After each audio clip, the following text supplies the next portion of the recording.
Salam damai, salam bahagia selalu. Ketemu lagi dengan Cak Don, tukang membaca pengalaman rohani teman. Hari ini saya akan melanjutkan buku yang memang sengaja diturunkan di akhir zaman, yang ditaruh di rancangan raga. Hari ini kita membahas tentang konsep anugerah, tapi masih meneruskan buku yang kemarin. Oke, ada judul tentang penugasan misi yang dibawa oleh rancangan raga.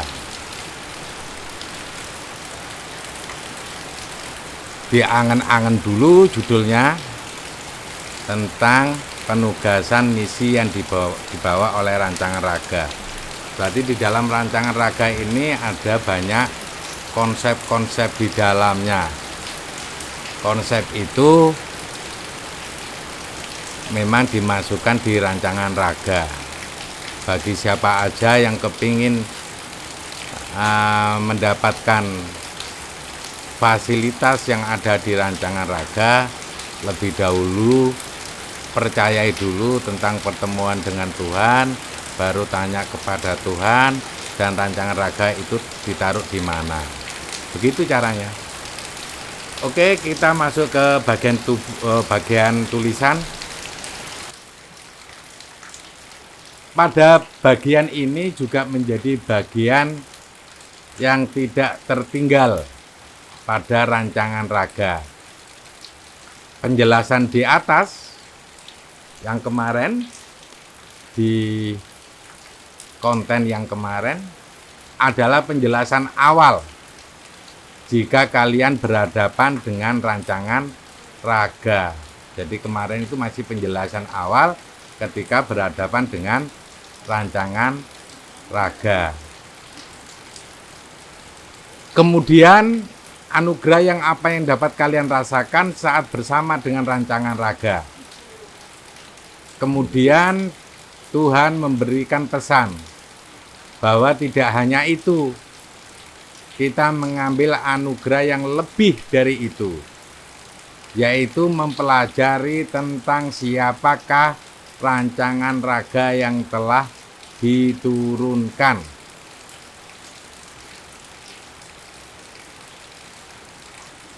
Asik. Berarti di dalam cangkruan kalian bisa kalian membahas tentang rancangan raga. Rancangan raga itu siapa? Kenapa Tuhan harus menurunkan rancangan raga yang diturunkan di akhir zaman, dan Tuhan hampir keseluruhan Tuhan ditugaskan untuk membuat satu konsep di akhir zaman. Nah, maka kalian atau teman-teman yang biasa di cangkruan bisa membahas tentang hal itu. Mungkin ada beberapa hal yang membuat kamu beriman dan diberi kesempatan untuk selalu terhubung dengan rancangan raga.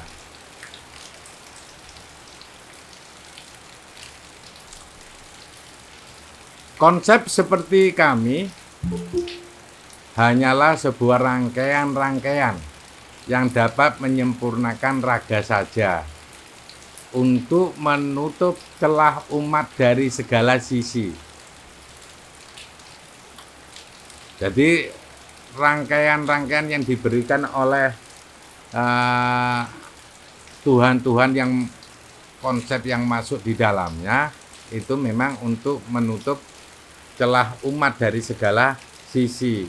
Memang harapannya di akhir zaman ini umat bisa terbawa kembali kepada Tuhan. Makanya ada beberapa informasi yang akan turun di akhir zaman untuk membimbing, mengarahkan umat bagaimana kembali kepada yang semestinya tempat kembali. Jadi Di antaranya itu coba kalian pelajari tentang rancangan raga. Rancangan raga itu seperti apa? Ada apa aja di rancangan raga? Nah, itu memang untuk umat bisa terbawa kembali menjadi yang semestinya dia dikonsep apa dari Tuhannya. Kalau dia tahu dia dikonsep apa dari Tuhannya, maka dia akan mudah terbawa di jamaah Tuhan. Yang jelas siapapun yang hidup di akhir zaman ini, semestinya konsep-konsep itu harusnya terhubung kepada rancangan raga tersebut. Makanya untuk memulai bisa bertemu dengan rancangan raga, teman-teman yang ada di sana, mungkin saya sarankan segera mempercayai pertemuan Tuhan pada saat kalian hidup. Boleh jadi kalian akan diarahkan oleh Tuhan untuk menemui rancangan raga. Dan harus berperan apa di sana, mungkin kalian akan dapat bimbingan dari Tuhan kalian. Apapun agama kalian. Selama kalian mau bertuhan, maka kalian akan dibawa ke rancangan raga atau sosok akhir zaman yang dipenuhi oleh aneka konsep dari Tuhan.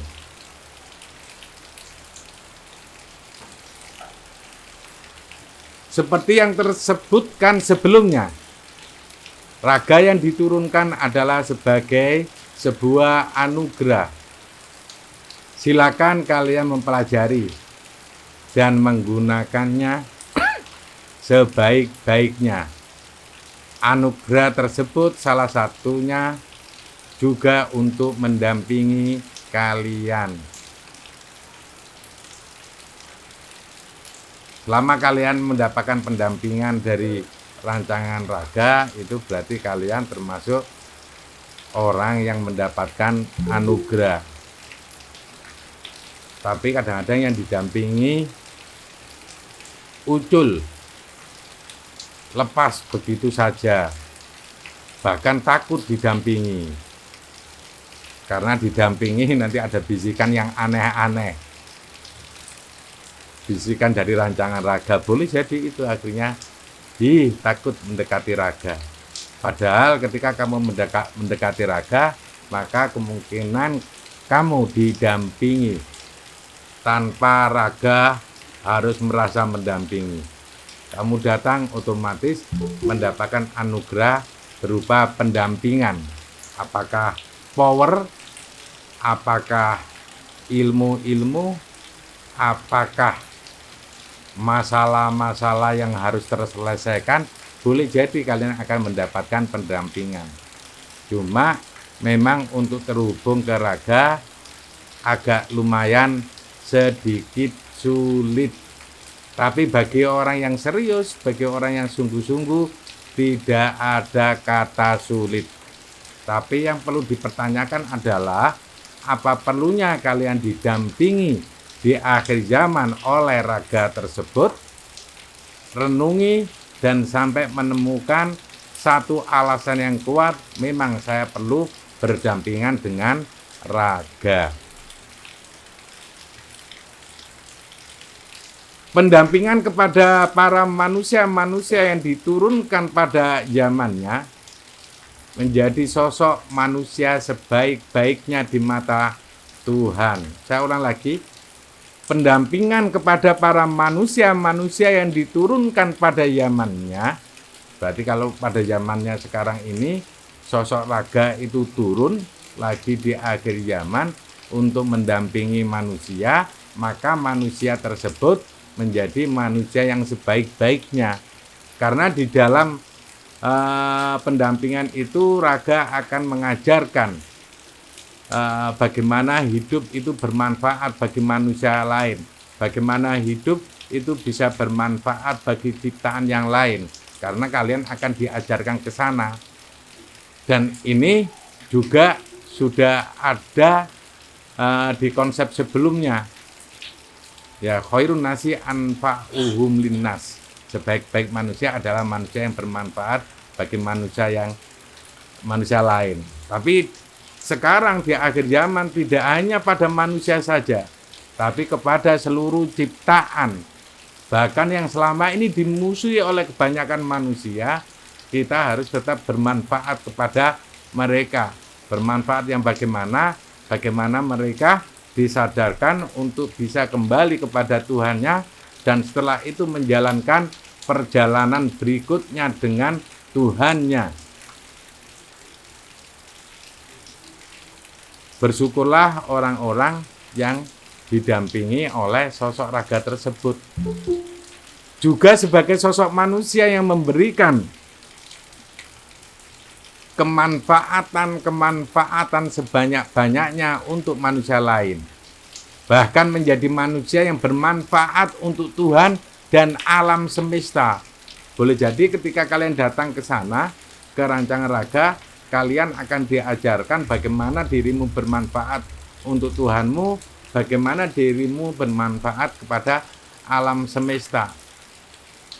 Itu berarti kalian termasuk menjadi orang sebaik-baik manusia.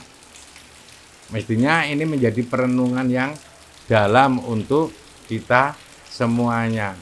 Bersyukurlah ketika kalian terhubung dengan raga dan bahkan kalian menjadi pendampingnya raga di setiap misi-misinya.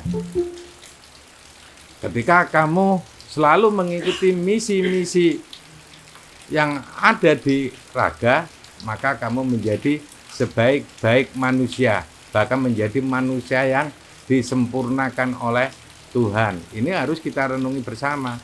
Makanya jangan menghindari misi-misi kecil, nampak kecil, nampak lumayan menggoyahkan iman. Ikuti aja. Maka kalian akan menjadi manusia yang terbaik. Yang jelas arahan raga tidak akan menjerumuskan kalian. Arahan raga akan membuat kalian menjadi manusia seutuhnya, manusia yang diciptakan sempurna, tetap sempurna. Boleh jadi akan diarahkan ke arah sana. Bisa dimengerti, bisa direnungi. Semoga kalian termasuk orang-orang yang didampingi dan mendampingi raga.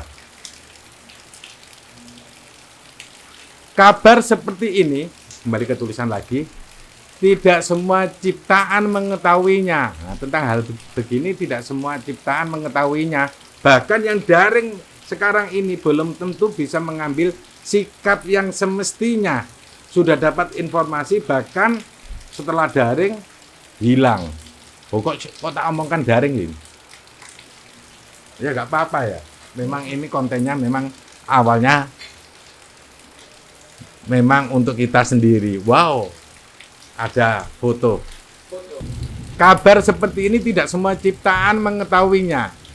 Bahkan yang sudah dipertemukan pun mungkin juga belum mengetahui anugerah yang ada pada raga. Coba dirasakan, apakah kamu seperti yang dimaksud di tulisan ini?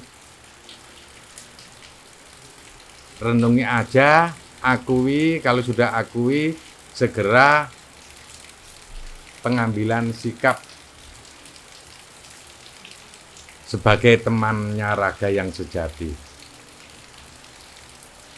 Hingga nanti, kembali ke tulisan, kalian akan mengetahui siapakah raga yang sedang diturunkan untuk kalian tersebut. Selain dia, adalah sebuah anugerah untuk Tuhan dan alam. Dia juga membawa penugasan-penugasan. Dia siapa? Dia adalah sosok yang dapat mengubah seorang manusia Dia adalah sosok yang dapat mengubah seorang manusia biasa menjadi seorang manusia petugas di mata Tuhan dan alam. Baru tahu ini ya. Berarti rancangan raga itu ternyata bisa merubah manusia biasa menjadi manusia petugas di mata Tuhan dan alam. Mestinya jangan jauh-jauh dengan rancangan raga. Sedikit informasi yang dapat kami sampaikan tentang siapakah raga anugerah tersebut. Di balik kunci yang dia bawa sebagai pemegang kunci alam semesta, dia dapat membuat perubahan-perubahan di alam semesta seperti yang telah digariskan. Keren si rancangan raga ini ya. Tapi belum nampak kekerenannya ini. Bahkan dia dapat lebih mempercantik atau lebih menghiasi alam semesta tersebut. Dia akan membentuk isi-isi di alam semesta menjadi makhluk yang dapat mengeluarkan energi masing-masing, yaitu energi murni ciptaan, juga energi Tuhan yang dititipkan kepada mereka. Seandainya tahu seperti ini, kenapa ya orang-orang yang di sekelilingnya nggak mencoba banyak kreativitas? Seperti apakah dia ternyata ada satu kelebihan yang di dalamnya harus dimanfaatkan. Kelebihan itu tidak akan bisa keluar kalau orang-orang di sekelilingnya tidak banyak inisiatif untuk mengikuti program-program yang berjalan. Harusnya banyak ide-ide kreatif yang di dalamnya. Maka ketika seperti itu, maka kamu akan dekat dengan manusia anugerah.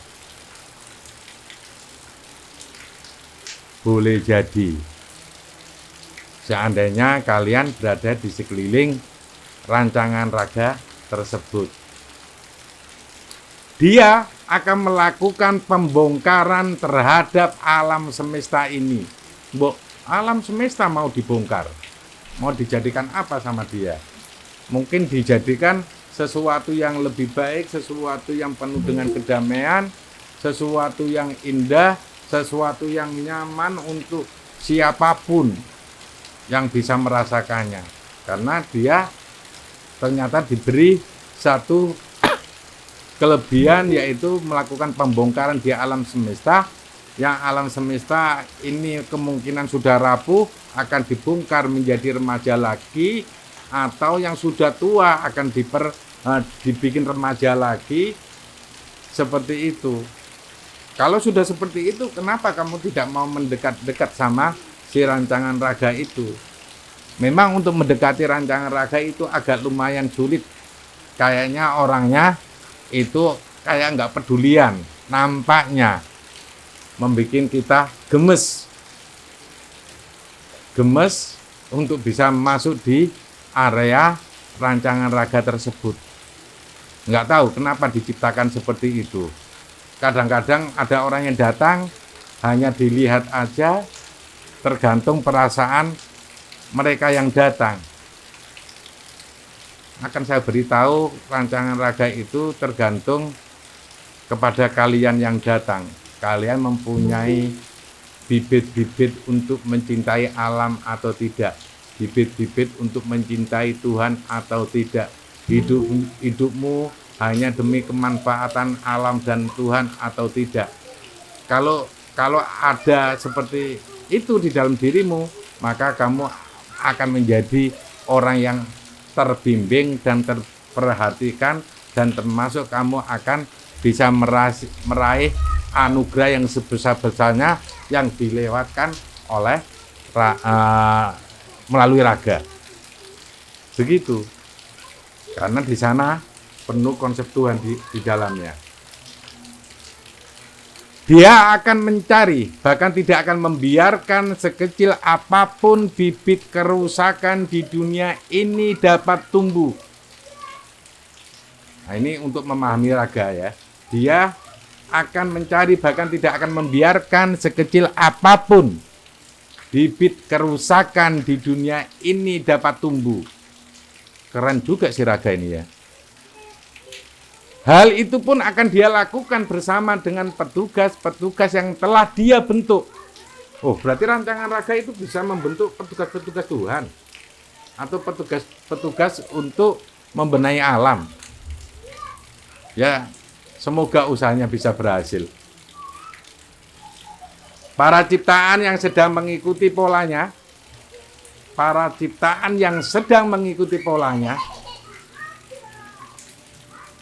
dan sedang mempelajari pula tentang dirinya. Digarisbawahi lagi, para ciptaan yang sedang mengikuti polanya dan sedang mempelajari pula tentang dirinya. Kayaknya kamu nggak selalu ada mempelajari tentang rancangan raga itu. Ya, nggak selalu mengikuti pola yang ada di rancangan raga. Kalau belum, tingkatkan lagi untuk mengikuti polanya raga dan mempelajari tentang diri raga. Akan lebih banyak mengeluarkan energi pendampingan. Di dalamnya akan terbantukan untuk merealisasikan apa yang akan dilakukannya untuk merombak alam semesta dan seisi-isinya. Apakah ini bisa dikatakan anugerah untuk alam semesta atau tidak? Tunggu saja. Anugerah-anugerah tersebut apakah dapat terasakan untuk alam semesta atau tidak? Selamat menjalankan rencana raga. Anugerah. Nah, berarti sana kalau seperti itu juga anugerah untuk kita semuanya. Direnungi lagi, dimasukkan lagi, ada sikap apa yang kemarin-kemarin kalian yang sudah terhubung dengan raga, pengambilan sikap yang tepat ketika ada informasi seperti ini, mestinya lebih kalian berkreasi lagi ketika kalian terhubung dengan raga tersebut. Oke, berikutnya di bawahnya ada satu judul, penurunan anugerah untuk alam semesta. Keterangan gambar.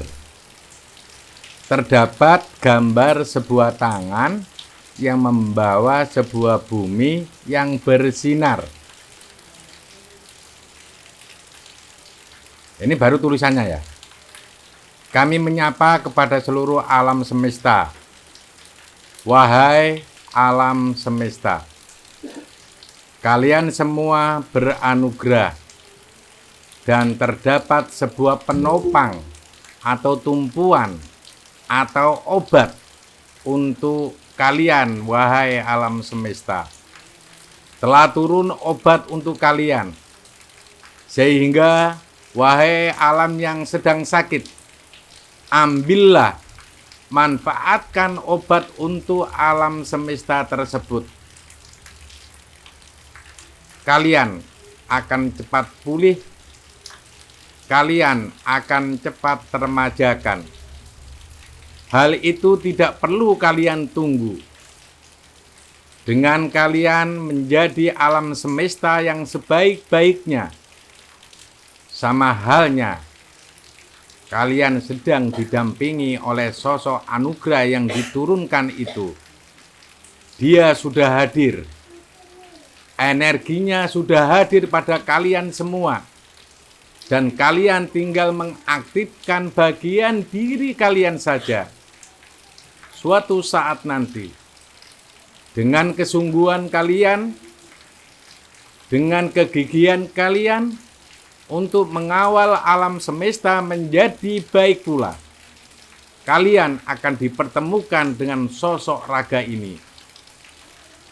Jika kalian belum dipertemukan, tetapi Tuhan telah mengawasi kalian, dan Tuhan akan menghubungkan kalian dengan sosok raga terkonsepnya, hingga nanti pertemuan kepadanya telah didatangkan. Selamat mengawalnya. Wahai alam semesta, mulailah kalian berjalan dengan mencari tahu jati diri kalian di hadapan Tuhan. Mulailah kita berada pada posisi kita masing-masing. Jika kalian belum mengetahuinya, suatu kewajiban atau hendaknya memang kalian mencari tahu. Saat terbacanya buku ini, kami titipkan power anugerah untuk kalian, agar kalian dapat lebih mudah memahami kehidupan kalian diperuntukkan untuk apa. Wahai alam semesta, kebaikan selalu menyertai kalian. Banyak titipan-titipan dari kami untuk kebaikan-kebaikan kalian. Sehingga jangan takut telah menjadi seorang ciptaan yang tidak baik di hadapan kami. Kesempatan kalian untuk mendapatkan kebaikan masih banyak. Itu juga anugerah. Baik apapun yang terjadi selama dalam kehidupan kalian, itu adalah bentuk-bentuk anugerah. Mungkin saja belum menjadi anugerah karena belum terbukanya kebaikan-kebaikan tersebut. Hari selanjutnya masih banyak anugerah yang akan diturunkan untuk alam semesta. Dengan penataan alam semesta, kemudian para umat akan mendapatkan fasilitas dari Tuhan. Bahkan, kalian yang menjadi alat untuk menyampaikan fasilitas tersebut, kalian juga disebut sebagai pengambil anugerah.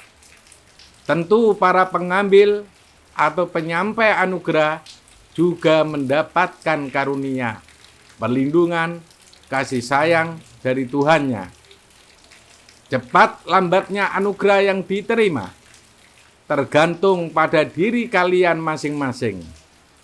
Atau bisa sebab para pengambil sedang mengusahakan untuk mengambilnya.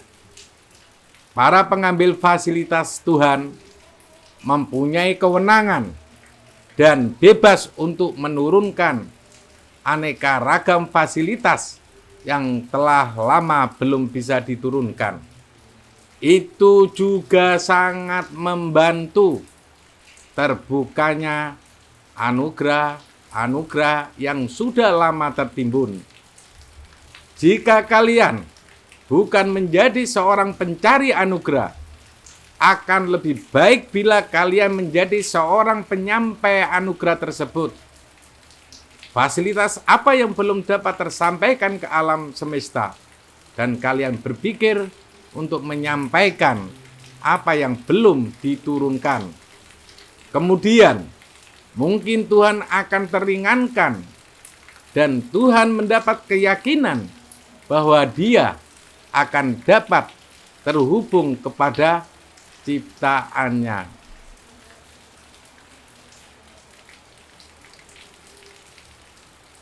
Anugerah. Kalau ada semacam tulisan ini juga anugerah.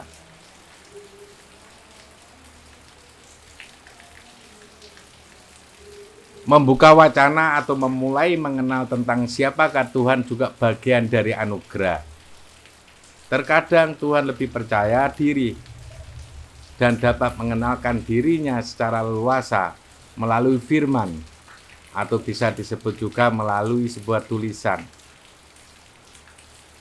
Jika melalui firman atau tulisan atau sajak, kemudian para ciptaan mengangan-angan tentangnya. Dan itu bukan sebuah kesalahan, bahkan itu adalah kebaikan yang sah. Jadi di kitab Al-Quran itu kan dari Tuhan menginformasikan pelajarannya melalui firman-Nya. Tapi sekarang ini Tuhan membuat tidak hanya firman-Nya aja yang turun, tapi berupa tulisan-tulisan dari Tuhan juga turun di akhir zaman. Dan ini harusnya bisa kita terima bahwa Tuhan selalu membimbing umat-Nya ya di setiap zamannya. Tidak hanya pada zaman kenabian aja. Walaupun kenabian itu tetap sudah ditutup, maka Tuhan akan kepingin membimbing umat-Nya sendiri tanpa harus melalui nabi-nabinya. Mungkin Tuhan mulai gatel melihat umat-Nya, karena setiap kenabian tidak mesti berhasil. Ketika Nabi Isa turun, masih tetap ada agama lama. Ketika Nabi Muhammad turun, masih tetap ada agama lama. Tidak menjadi agama yang satu. Mungkin Tuhan lumayan gatel hatinya. Mungkin dia perlu di akhir zaman harus turun sendiri untuk mengajarkan umat-Nya secara langsung. Dimulai dengan mempercayai pertemuan dengan Tuhan. Mungkin di akhir zaman banyak orang sudah mulai sadar bahwa inti dari sebuah agama adalah orang itu harus bertemu dengan Tuhan dan terhadap sesamanya harus penuh dengan kasih sayang. Mungkin suatu saat banyak umat akan menyadari seperti itu. Kita tunggu saatnya umat sudah mulai bangun dari tidur panjangnya. Umat sudah mulai sadar dari kebingungannya. Umat sudah mulai bimbang dengan kehidupan yang dihadapinya dan sudah mulai lari kepada Tuhan. Para Tuhan mempunyai harapan agar ciptaan tersebut semakin ingin menggali dan mencari tahu tentang dirinya, Tuhan. Jika perasaan itu tidak muncul, setidaknya para Tuhan senang. Karena ciptaan tersebut dapat mengenali dirinya, walau hanya sebatas tulisan saja. Maka, seperti informasi melalui konsep-konsep yang lain, juga seperti para Tuhan yang lain, Tuhan anugerah akan mengenalkan diri. Berarti karena ini ada apa ini? Tanda petik, berarti omongannya Tuhan anugerah. Oke, kita coba dengarkan Tuhan anugerah mengenalkan dirinya seperti apa.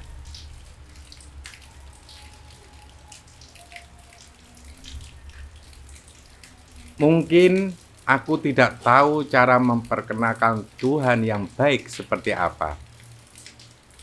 Tapi kita berjumpa dan berkenalan melalui sebuah goresan-goresan tulisan. Saya harus memulai dari mana? Titik. Tentang Tuhan anugerah. Aku adalah salah seorang Tuhan di antara Tuhan-Tuhan yang banyak kagetnya dengan perkembangan alam semesta. Memang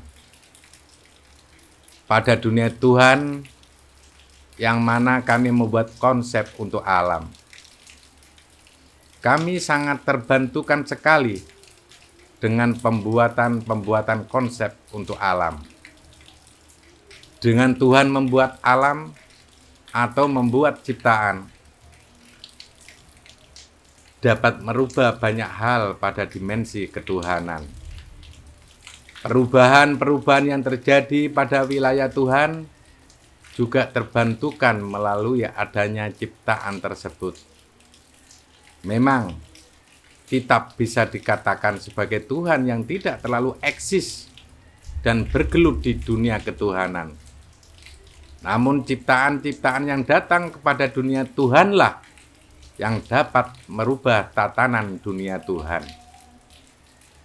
Hal itu lebih menarik sebab pada wilayah ketuhanan akan mendapat kunjungan atau referensi perombakan dari ciptaan-ciptaannya. Tetapi tidak semua Tuhan dapat berpikir semacam ini. Bukannya aku merasa diriku diuntungkan terhadap hal ini.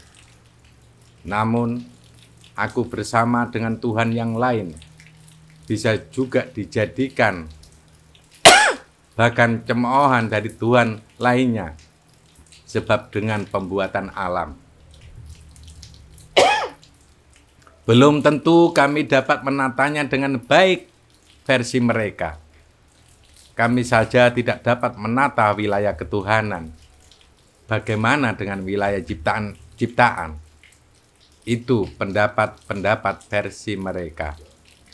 Jadi Tuhan anugerah kayaknya juga ikut berkeluh kesah di sini. Ya, kita dengarkan keluh kesahnya Tuhan. Mungkin tidak semua manusia bisa mendengarkan keluh kesah. Mungkin hari ini sebagian keluh kesah Tuhan bisa didengarkan semua, walaupun kemungkinan nadanya tidak sama seperti ini. Kita sedikit bisa mendengarkan keluh kesahnya Tuhan, kembali kepada keluh kesah Tuhan. Oleh karena itu, agaknya kami memang harus berjuang untuk alam-alam tersebut, untuk alam-alam kami. Kami setidaknya tidak ada pembatas antara kami dengan ciptaan-ciptaan. Kami menjadi Tuhan dan ciptaan yang saling berkoordinasi untuk melancarkan urusan-urusan di antara dua alam kami. Salah satunya, ya seperti energi yang telah lama aku buat ini. Fasilitas yang telah aku buat ini, selain kasih sayang, kerinduan, keselamatan, juga terdapat fasilitas yang dinamakan anugerah. Tuhan yang melatih diri untuk menghasilkan anugerah-anugerah. Kemudian Tuhan menyampaikan anugerah-anugerahnya kepada ciptaan yang telah dibuat oleh Tuhan. Bagaimana diriku dalam melatih diri menjadi seorang Tuhan yang beranugerah? Untuk menjadi Tuhan yang beranugerah, diawali dengan banyaknya kebingungan. Karena aku berawal menjadi Tuhan yang mengamati dunia Tuhan seperti apa. Bahkan aku sendiri kebingungan, dunia semacam apakah ini? Aku juga tiba-tiba berada di suatu tempat yang karena aku tidak tahu lagi harus pergi kemana. Sehingga kawan-kawan memberikan julukan tempat tersebut sebagai tempat Tuhan anugerah. Menjadi Tuhan anugerah di tempat tersebut, ya tidak kemana-mana. Hanya berdiam diri di sana, sambil menikmati kebingungan di sekeliling. Karena kebingungan sebenarnya kenikmatan yang luar biasa menurutku. Karena kebingungan sebenarnya kenikmatan yang luar biasa menurutku. Akhirnya aku melalui kenikmatan tersebut. Aku ditunjukkan mengapa aku harus menjadi Tuhan. Mengapa aku ditakdirkan untuk menempati wilayah ketuhanan? Walau dunia ketuhanan bukanlah satu-satunya dunia. Melalui dunia ketuhanan inilah yang juga dapat memberikan sumbangsi untuk alam-alam yang lain dalam jangkauan yang besar. Pada dunia Tuhan pula, sebenarnya Tuhan ditunjukkan terhadap dirinya akan melakukan apa. Tuhan juga sebenarnya digerakkan atau ada yang menggerakkan. Karena kita sendiri juga tidak menginginkan menjadi seorang Tuhan. Kita tiba-tiba terbelah begitu saja. Dan kita disuruh untuk mempelajari apa yang ada di sekeliling kita. Jika kita mempelajarinya, kemudian kita akan diberikan petunjuk yang lebih banyak lagi. Entahlah, bahkan ketika aku juga berada di luar tempatku ini, aku selalu mengumpulkan banyak kebingungan untuk aku nikmati. Yang terpenting, menikmatinya dengan senang hati. Bahkan melihat kawan-kawan yang melatih kemampuan diri, terkadang aku bertanya-tanya, untuk apa? Apakah setelah melatih kemampuan diri, terjadi perubahan pada dunia ketuhanan? Memang, terdapat sebagian Tuhan yang melatih kemampuan diri dan bertujuan untuk memperbaiki dunia ketuhanan. Sebagian yang lain, aku masih belum menemukan jawabannya. Ternyata dimulai dari Tuhan Pencipta. Pelatihan kemampuan diri dalam rangka untuk mempersiapkan dunia baru, yaitu dunia ciptaan, akan memberikan kemanfaatan seperti apakah kemampuan Tuhan tersebut. Aku pun mengikuti perjalanan pembuatan ciptaan dan pernah juga mengamati Tuhan Pencipta dalam membuat ciptaan. Mahir sekali dia dalam membuat ciptaan. Walau terkadang para Tuhan yang lain terdapat komplainan tentang pesanan ciptaan yang dia buat. Mengapa Tuhan Pencipta mau untuk terus membuat ciptaan-ciptaan tersebut? Mengapa terus-terusan berbuat seperti itu? Hingga kami menjulukinya sebagai Tuhan Pencipta. Mungkin Tuhan Pencipta tidak tahu, atau bisa jadi dia tahu dan tidak memberitahukannya kepada kami. Ya, dengan banyaknya ciptaan yang dibuatnya, dapat membuat penataan pada wilayah ketuhanan. Sebab pelaku yang dapat memberikan pengaruh besar terhadap dunia Tuhan adalah ciptaan-ciptaan tersebut. Aku turun ke alam dan merasakan suasana alam tersebut. Aku merasakan alam melalui beberapa masa. Sepertinya alam-alam ini banyak yang mewarisi karakterku sebagai Tuhan anugerah. Sepertinya alam-alam ini akan menjadi alam yang beranugerah. Kelihatannya mereka sendiri belum mengetahui mengapa mereka harus dijadikan sebagai alam. Aku ingin mengajarkan kepada mereka bagaimana menjadi ciptaan atau alam yang beranugerah.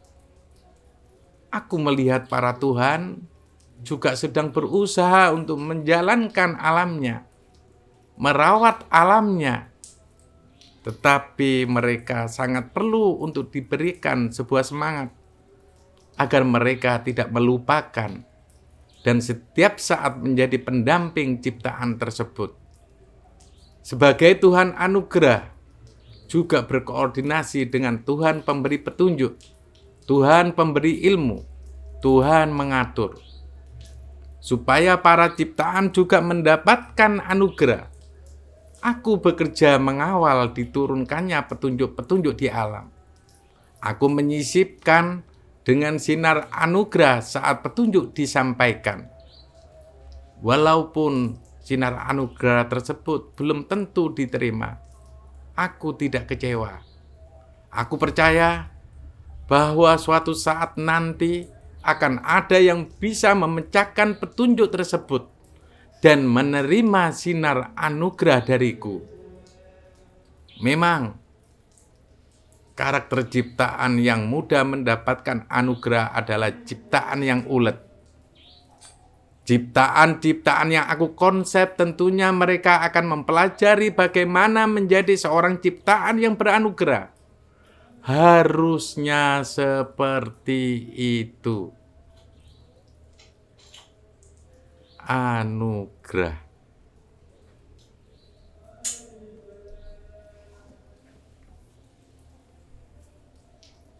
Halaman selanjutnya. Berkesempatan untuk membuat ciptaan yang beranugerah, yaitu rancangan raga. Sepertinya aku diberikan sebuah fasilitas yang tidak biasanya.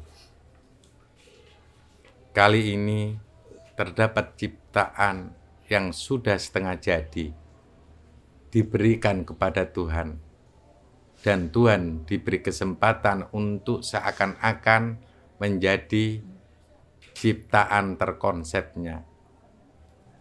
Ini juga membingungkan. Padahal bahan manusia itu sudah setengah jadi. Mengapa para Tuhan diberikan informasi seakan-akan dia adalah ciptaan baru di wilayah Tuhan? Pada saat pengumuman adanya rancangan raga, bahwa dia adalah sebagai hadiah untuk Tuhan, aku heran saja dan bingung. Apa yang membuat ciptaan ini dikatakan sebagai hadiah? Padahal sebelumnya, para Tuhan juga diberikan kesempatan untuk membuat konsep-konsep ciptaan. Bukankah para Tuhan telah diberikan hadiah-hadiah sebelumnya? Lalu, apa bedanya dengan ciptaan yang baru datang ini? Bahkan dia datang dengan bahan yang sudah setengah jadi. Mungkin itu memang hadiah untuk Tuhan Pencipta, sehingga Tuhan Pencipta tidak terlalu sibuk untuk pembuatan ciptaan hadiah ini. Banyak para Tuhan yang terlihat bergegas dan mempunyai banyak rancangan ide. Sedangkan aku datang di sana dengan rasa kebingungan, bukan malah memikirkan tentang konsep apa yang akan diberikan kepada rancangan raga. Justru aku malah berpikir-pikir, ciptaan jenis apakah yang didatangkan ini?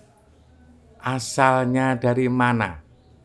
Karena banyak sudah ada di wilayah Tuhan Pencipta. Melihat para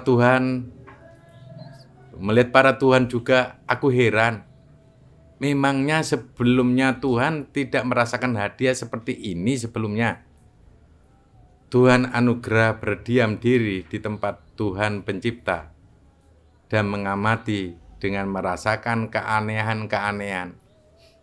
Saat dari awal hendak merancang sebuah konsep, yang terlintas adalah ciptaan beranugerah. Hanya sesederhana itu. Ketika telah terlintas konsep ciptaan beranugerah, tiba-tiba aku diberikan banyak informasi tentang datangnya rancangan raga. Jadilah Tuhan beranugerah.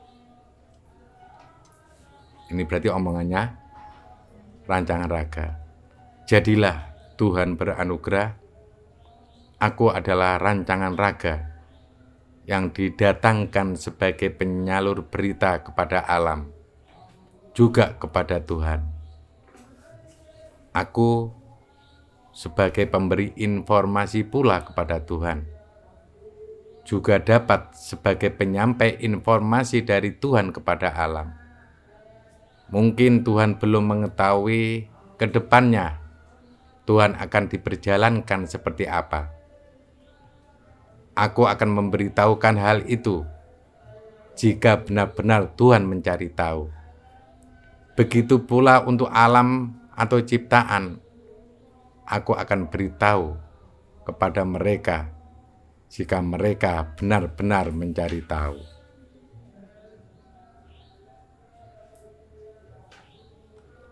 Berikan banyak kebingungan dan pertanyaan kepadaku. Berikan banyak kebingungan, berarti si omongan rogoin berarti. Berikan banyak kebingungan dan pertanyaan kepadaku. kemudian tunggulah jawaban yang datang kepadamu. Kamu, berarti omongannya Raga ya. Berikan banyak kebingungan. Kan Tuhan ini kan bingung terus ya, Tuhan anugerah. Tapi dinikmati ya. Berikan banyak kebingungan dan pertanyaan kepadaku, kemudian tunggulah jawaban yang datang kepadamu. Kamu harus menjadi seorang Tuhan yang beranugerah. Salah satu Tuhan yang menjadi pengontrol bagi Tuhan yang lain. Aku memang belum tentu menjadi hadiah bagi para Tuhan. Jika para Tuhan tidak benar-benar tahu tentangku, maka jika kamu membuat konsep untukku, serta pelajarilah tentangku, jadilah Tuhan yang beranugerah. Berarti Tuhan ini juga disuruh mempelajari tentang ragam. Nah, mungkin ini ada satu rahasia kenapa harus dipelajari tentang raga ini.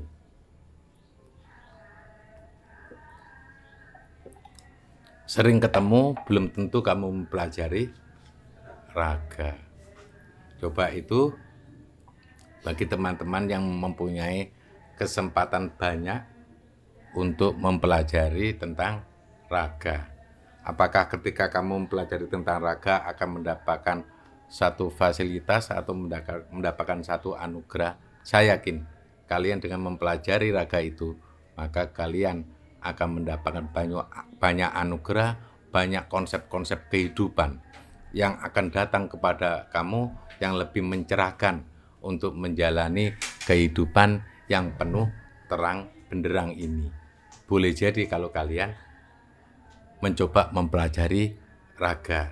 Ini menurut saya clue bagi kita semuanya untuk mempelajari raga tersebut bagi mereka yang sudah dipertemukan dengan raga. Ya, sebenarnya dengan informasi rancangan raga yang diberikan kepadaku, siapa? Tuhan anugerah.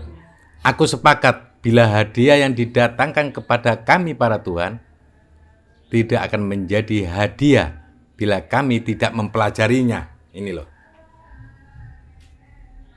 Jika rancangan raga menyampaikan kepadaku bahwa aku harus menjadi ciptaan yang beranugerah, sehingga rancangan raga ini juga akan aku buat sebuah konsep ciptaan yang beranugerah. Anugerah yang kumaksud agar dia dapat membantuku pula menjadi sosok Tuhan yang beranugerah. Ternyata tidak hanya itu. Memang bahan dasar yang setengah jadi, semua berisi tentang anugerah-anugerah. Setiap Tuhan yang membuat konsep akan masuk pada tempat-tempat anugerah. Konsepnya juga akan menjadi konsep yang beranugerah. Mungkin itulah yang dimaksud hadiah. Ketika Tuhan membuat konsepnya, itu akan memberikan petunjuk kepada Tuhan itu sendiri. Hadiah atau tidaknya rancangan raga ini tergantung kepada Tuhan itu sendiri, tergantung kepada alam itu sendiri. Sampai di mana mereka menganggap bahwa rancangan raga adalah hadiah untuk mereka.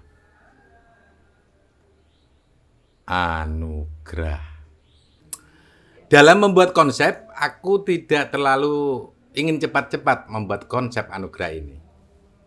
Karena aku meyakini bahwa ciptaan ini dapat memberikan anugerah tersebut.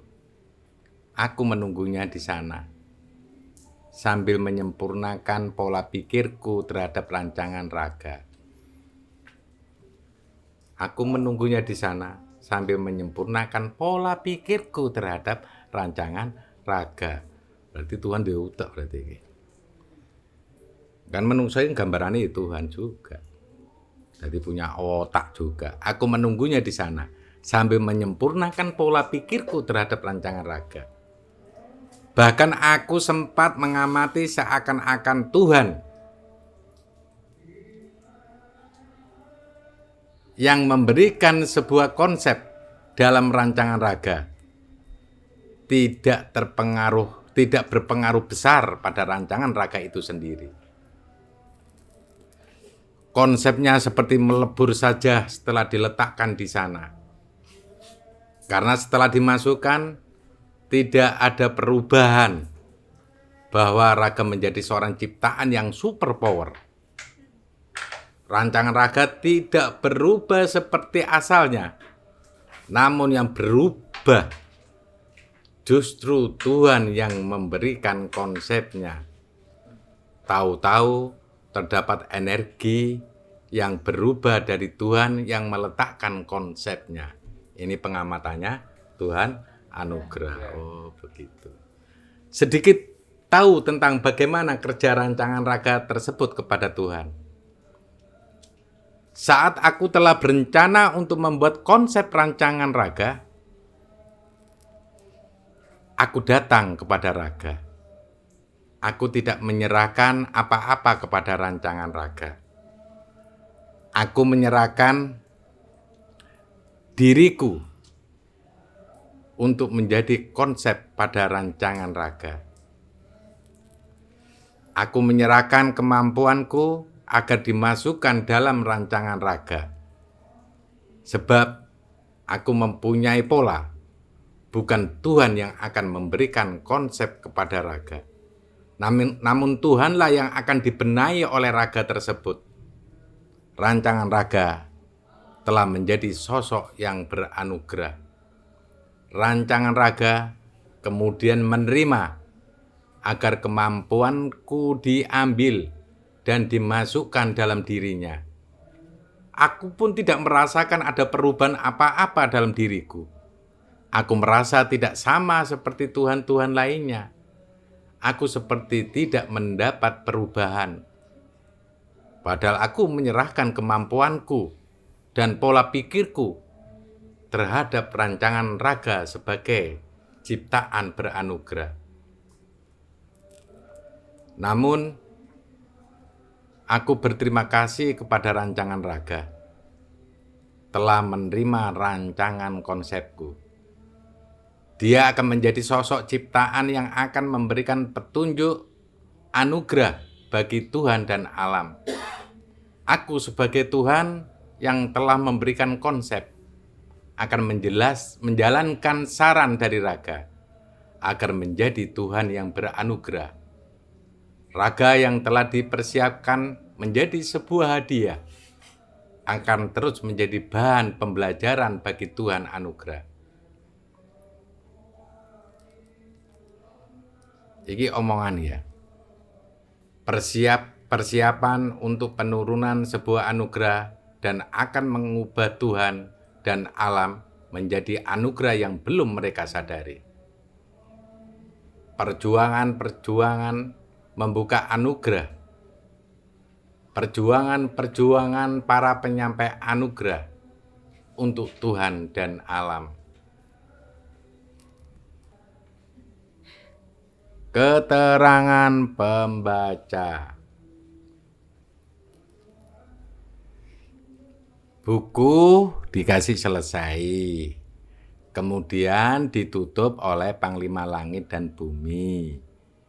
Panglima Langit dan Bumi bilang kepada Dewi Saraswati, setelah terbukanya satu konsep dari raga, selanjutnya yang harus dilakukan adalah aktivasi Dewi Saraswati. Kita harus memikirkan bagaimana caranya konsep-konsep ini bisa aktif dalam rancangan raga. Saraswati menjawab, tenang saja, sudah banyak tim yang bisa diberi bahan informasi. Melalui tim cangkruan, mereka bisa saja mengaktifkan masing-masing konsep cabang ini. Kita kan hanya pemberi informasi kepada seluruh tim tersebut, agar mereka mempunyai gambaran akan berjalan seperti apa. Sosok perempuan yang menunggu kami tiba-tiba sudah tidak ada. Panglima Langit dan Bumi meletakkan bukunya di atas sebuah meja. Panglima Langit dan Bumi dan Dewi Saraswati berjalan menuju ke atas dan kembali ke tempat semula. Habis. Ya begitu, saudaraku. Buku langsung dihabiskan. Tidak terlalu banyak penjelasan. Mungkin kalian akan bisa lebih ringan memahami tanpa ada penjelasan. Semoga kalian menjadi ciptaan-ciptaan yang beranugerah, menjadi manusia yang beranugerah. Karena Tuhan juga masuk di rancangan raga di akhir zaman. Dan rancangan raga itu sudah turun ke bumi. Silakan kalian cari di mana raga itu berada. Semoga kalian mendapatkan anugerah. Setelah itu akan mendapatkan anugerah lebih manakala kalian dikirim di tempat raga di mana dia berada. Salam damai, salam bahagia selalu untuk kita semua.